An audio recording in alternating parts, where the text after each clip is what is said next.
بسم الله الرحمن الرحيم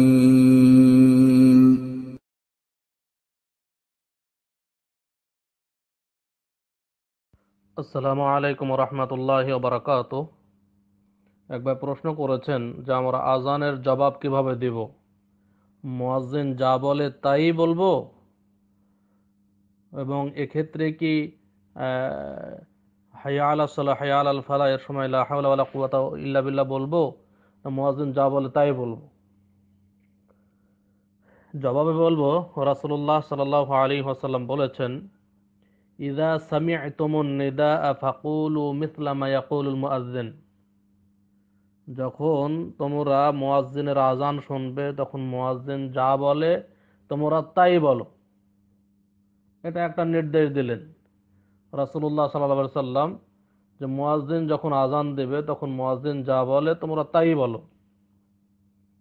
কিন্তু হাদিসে এসেছে কিভাবে আজানের জবাব দিবে। এক্ষেত্রে লা হাওলা ওয়ালা কুওয়াতা ইল্লা বিল্লাহ, হাইয়া আলাস সালাহ এবং হাইয়া আলাল ফালাহ এর ক্ষেত্রে লা হাওলা ওয়ালা কুওয়াতা ইল্লা বিল্লাহর ব্যাপারে সহিহ হাদিস এসেছে, যেখানে ওমর ইবনুল খাত্তাব রাদিয়াল্লাহু তাআলা আনহু বর্ণিত, তিনি বলছেন যে ক্বালা রাসূলুল্লাহ সাল্লাল্লাহু আলাইহি ওয়াসাল্লাম, রাসূলুল্লাহ সাল্লাল্লাহু আলাইহি ওয়াসাল্লাম বলেছেন, ইযা ক্বালাল মুআজ্জিনু আল্লাহু আকবার আল্লাহু আকবার, যখন মুয়াজ্জিন বলবে আল্লাহু আকবার আল্লাহু আকবার, ফাকালা আহাদুকুম আল্লাহু আকবার আল্লাহু আকবার, যে শুনবে তোমাদের মধ্যে থেকে সেও যদি বলে আল্লাহু আকবার আল্লাহু আকবার,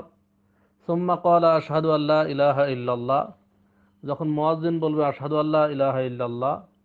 ক্বালা আশহাদু আল্লা ইলাহা ইল্লাল্লাহ, যে শুনবে সেও যদি বলে আশহাদু আল্লা ইলাহা ইল্লাল্লাহ, সুম্মা ক্বালা আশহাদু আন্না মুহাম্মাদার রাসূলুল্লাহ, মুয়াজ্জিন যখন বলবে আশহাদু আন্না মুহাম্মাদার রাসূলুল্লাহ, ক্বালা আশহাদু আন্না মুহাম্মাদার রাসূলুল্লাহ, যে শুনবে সেও যদি বলে আশহাদু আন্না মুহাম্মাদার রাসূলুল্লাহ, সুম্মা ক্বালা হাইয়া আলাস সালাহ, মুয়াজ্জিন যখন বলবে হাইয়া আলাস সালাহ, ক্বালা লা হাওলা ওয়ালা কুওয়াতা ইল্লা বিল্লাহ, যে শুনবে সে বলবে লা হাওলা ওয়ালা কুওয়াতা ইল্লা বিল্লাহ, সুম্মা ক্বালা হাইয়া আলাল ফালাহ, মুয়াজ্জিন যখন বলবে হাইয়া আলাল ফালাহ, ক্বালা লা হাওলা ওয়ালা কুওয়াতা ইল্লা বিল্লাহ,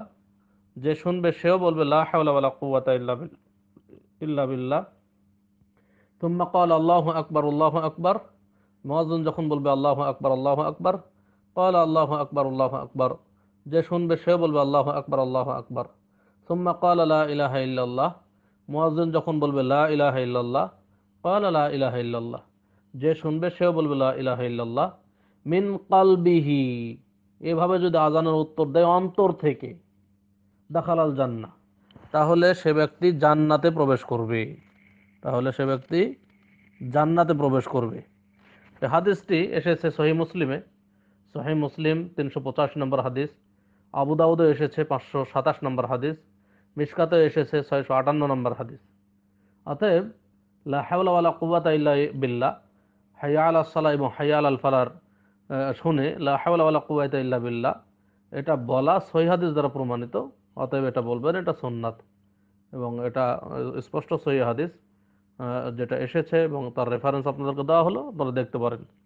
আশা করি উত্তর পেয়েছেন। আসসালামু আলাইকুম রহমতুল্লাহি ওয়া বারাকাতুহু।